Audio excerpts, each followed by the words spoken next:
Man. You faced Justin Field, who, when he could extend plays, he could also run. He liked to scramble a lot. This guy doesn't look like he scrambled a lot. Did he just extend plays to give his receivers time to work? And is that more difficult for you? Is it easier for you? Or is it not relevant? Just different? Just different. I mean, you play mobile quarterbacks who want to break, contain, and take off and run. You'll play mobile quarterbacks who would rather extend plays in the pass game. Equally difficult, right? One's a little harder on the pass rush, being clean, because guys are a little bit quicker to get out, and if you give them lanes early, you're in trouble. And the other one is very, very difficult on the secondary of late reactions. You can cover things really well early in the down and still get in trouble. So just different issues. Right, but the mobility is an issue always as a quarterback. When they can extend plays, doesn't matter run or pass, it can cause problems as things break down late in the down. Teams haven't gotten to him much. I think 2 sacks. Is their line as good as advertised, keeping him upright as well? Yeah, combination of things. Okay. O-line is talented. They're a talented group that hasn't been beat very often. QB mobile enough to get out of some tough situations, and then they do a really good job of controlling the sticks, right? They're doing things on purpose. They're winning on first and second down and getting in manageable third downs. In first and second down, they got a great plan. Moving them out of the pocket, max protection, play action, you name it. It all fits really well with what they do, and they've been in control really from the very beginning. First game of the year, and you have to do things to make them think and slow them down. It's harder than than that comment, but it's fun to challenge yourself to prep for a team like this and get your guys ready. But you got to play well, kind of at all levels of your defense. What are the keys to handling their speed in space, especially for your defensive backs when some receivers get out wide? What are some of the toughest tasks that you do? I mean, number one, you gotta win early in the down. You got to play well early in the down, whether you're playing off coverage and controlling your tempo. Right, because they're just as good in the quick game as they are vertically. When you go challenge and press, are you actually willing to put hands on? Are you willing to react with those guys down the field? It's not one answer when you're playing talented guys like that. From a disguise standpoint, safeties, you got to fall into windows at the right timing that make the quarterbacks think, and receivers, they're running a lot of stuff off of leverage and coverage. So it all has to come together when you play a very talented team across the board. And I think our guys are excited for that challenge. We've always felt comfortable going out and challenging their group and force them to beat you, right? Force them to make plays in the pass game. You've got to tackle well for 60 minutes against these guys because they're talented, out in space, and the running backs run extremely hard. And that's the number one thing that you see with them is how hard these backs run. Talk about the excitement of the challenge. I mean, y'all annually rank among the nation's best defenses. They're always one of the highest scoring teams in the country. Just how much you kind of look forward to just kind of strength versus strength thing, kind of see where y'all are as a defense? As a competitor, you want to play great teams. You want to play teams that are playing well. You don't want to do it every week, right? You'd rather play the teams you can beat up on, but it's a huge challenge for you to go out there against groups that are extremely talented. We have a talented offense here. It's fun. We challenge each other in a lot of ways. They do it a little differently, right? They do it a little bit differently. So it's always fun as a competitor when you get in these situations. Number one, you got to learn how to not make it bigger than it is, right? You got to execute. You got to be you. You got to maintain your technique, and you can't get outside of yourself. It's never going to help you. It's fun to get these guys prepped for a big game. It's going to be an awesome environment, but really teaching them what really matters and how you have to execute to win the game. You mentioned that they do a good job on first and second down, controlling the 6, but I'm curious, if you look back to the 17 title game, the 2 games in 19, with their offense, when they beat you, were their explosive play, is that the biggest thing that shifted the game in their momentum, not long drives per se? A little bit of both. I mean, they're talented to create a lot of explosives, and they've done it. But a lot of times you end up looking back and they created something to get a first down and then hit a big play. Okay. You got them stopped and the quarterback takes off and runs. You make a mental mistake and it keeps a drive alive. Like the threat of the big play is always there, and shockingly, the more plays you're on the field, the more opportunities they're going to have, and the more aggressive in a lot of cases that they get. So you got to execute. The biggest thing, they're going to make their plays. They're going to make plays. You can't get frustrated. I can't, as a play caller, get frustrated and try to do something out of structure a little bit. And as a player, you got to stay within yourself. We're going to make ours too. You got to have that trust. You got to have that faith that we have the right plan. We're going to make our plays too, and you force this team to consistently beat you. And when they give you opportunities, you got to take advantage of them. Like that's anytime you play good teams, anytime you play in close games. Take Washington State. It's the same thing. Like you got to execute in big moments. The trick is you don't always know. They don't have the light on saying this is a big moment. You never know when the big one is. So you got to play with consistency, but you got to win on third down. You got to play well in the red zone and stuff like that. But you don't have to be perfect, right? You don't have to get your guys to understand that they got to stay within the structure, and plays are going to happen. They might score. I hope not, but you can't get frustrated if they do, and you have to make adjustments throughout the game. You mentioned the talent Ohio State has. I got it over the years. When you're coaching against Ryan Day, what's he do as a play caller that makes it difficult to kind of match up throughout a game? To me, he's very calculated, and they adjust things really well. I think it's pretty proven he's a very good second half play caller, and they make adjustments as games go on. They see that kind of chess match, and they counter certain things that you do. He's very calculated in how he attacks and how he uses his talent. So, you see the reasonings on why they do a lot of things that they do.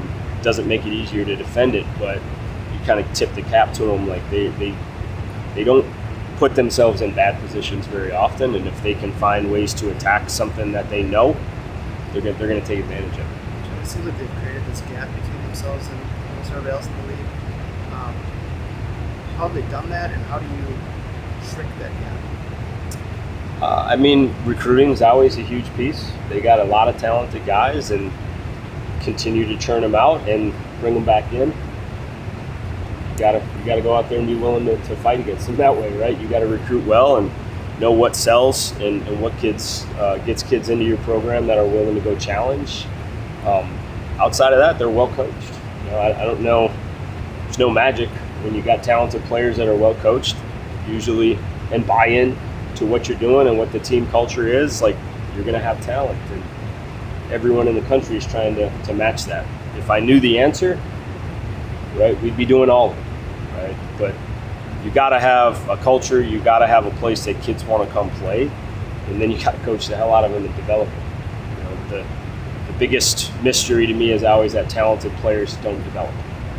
It's BS, and they're a place among many others in the country that proves, like, kids go there and they get better. Shocker. When you're coached well. So they make it hard. They make you go earn it when you go play them, and you got to play them for 60 minutes. They don't get wowed if you come out strong, right? They don't get wowed. They expect your best shot because they're a talented group. You have to continue to push, play in and play out, and put pressure on them and see how they respond. The players said Monday you kind of had a message for them about just embracing and accepting that this is a bigger game than maybe the rest on the schedule. Obviously, the old adage of sports is kind of treat everyone the same.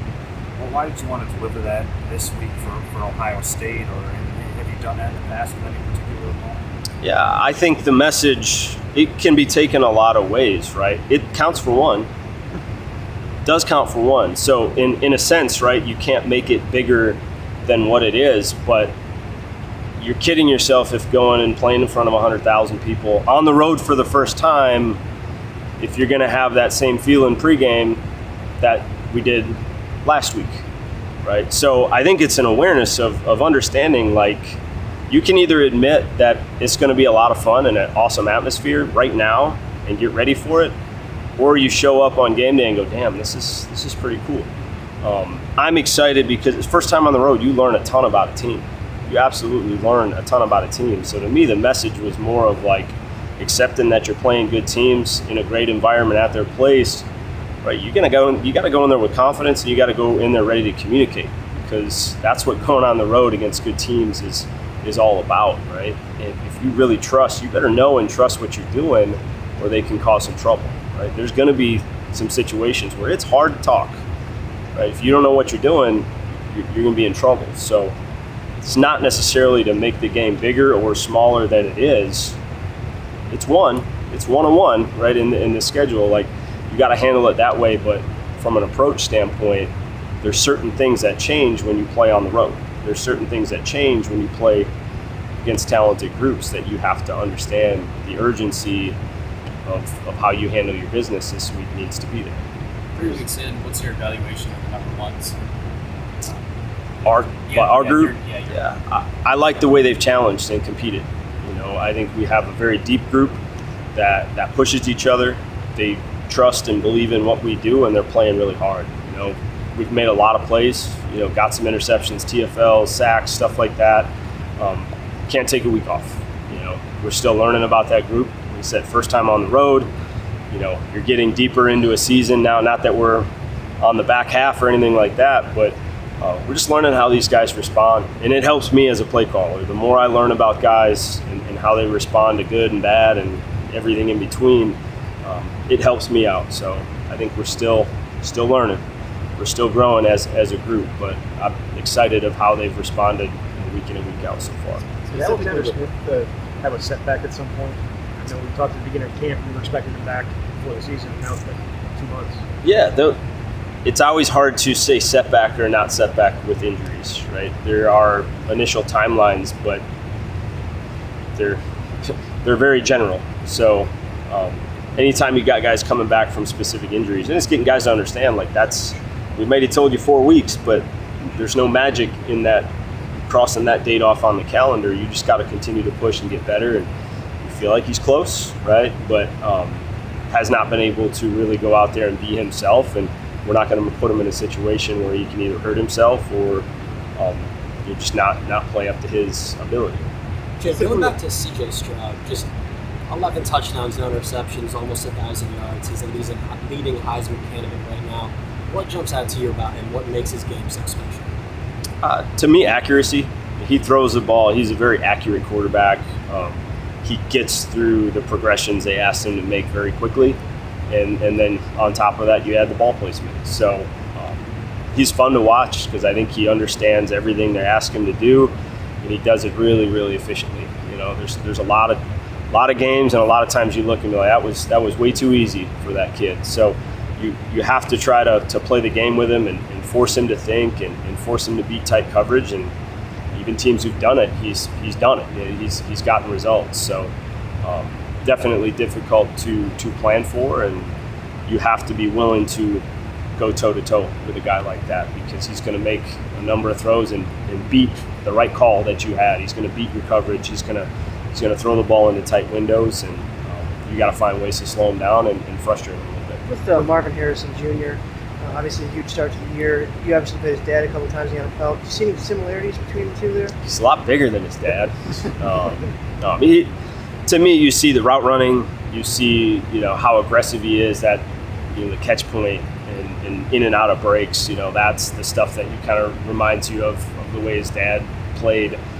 Physically, he's different. He got a different frame. So plays with a lot of confidence, and he deserves to because he's had great results this year. So they use him well. He does a lot of different things in that offense. They move him to different spots, and I wish he wasn't as good as he was, but he's playing at a very high level right now.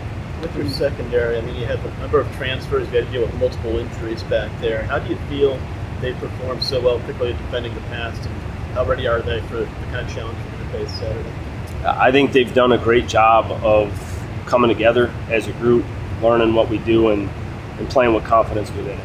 Anytime you change schemes a little bit, sometimes it's easy to be a little hesitant. And I think our guys have really put in the work, and the guys that were here of what's the best way to mix and match that group, and they've gotten really close. That could have easily went a different direction. I think just depending on who guys are and how people react to that competition, right? They're just a little different guys, a different competition, and you're just proud of the way they've come together, and it's a competitive group. So we're going to go out there week in and week out and challenge guys. they've been opportunistic as far as making plays, but we realize we can and need to play a little bit better at times. In the last 5-10 years, it seems like football's kind of changed where teams are more willing to put that number one receiver in the slot, challenge defenses in that way. What's the biggest stress or test that puts on defense when the number one receiver, like Smith and Jigba or like Chim's doing here, is lining up in the slot and running so many routes from there? Number one, space changes, right? And it's also the adjustment on defense where defenses are more willing to put their top corner in the slot, but sometimes that's not the case, right? Sometimes that guy within your defense isn't as comfortable going in there. So definitely an adjustment within all levels of football. Really, you go from high school all the way up to the NFL level, you're seeing more and more, dynamic receivers in the slot, where 10 years ago, not that it was an afterthought, but it definitely was a different matchup in the slot. So that's where football's going. You realize that there's a whole lot of space that those guys can manipulate, and when you get smart players that are crafty in their route running and they have a lot of space, shockingly that works out pretty well for an offense.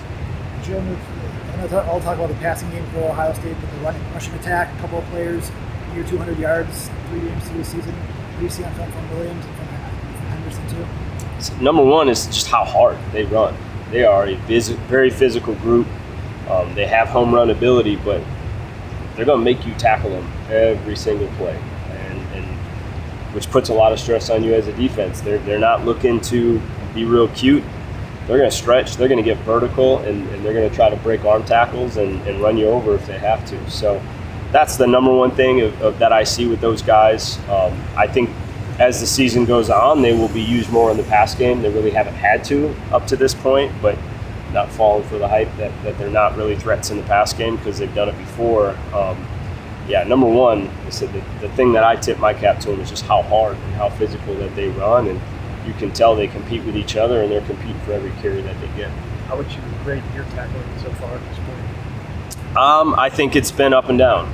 We know we need to tackle better out in space.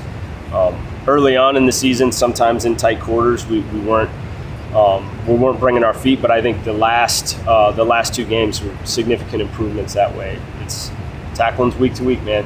You got to do it. You got to force yourself to be disciplined in how you tackle, especially out on the edges. That's a challenge week in and week out because teams are always trying to eliminate a lot of those big bodies, right? Can we put the ball in our athletes' hands out in space? That is the name of the game right now, and you got to bring it week in and week out. You can't have a down play. You can't have a week off where you're going to get exposed, and we've ran into trouble a little bit this season when we didn't execute out in space situations.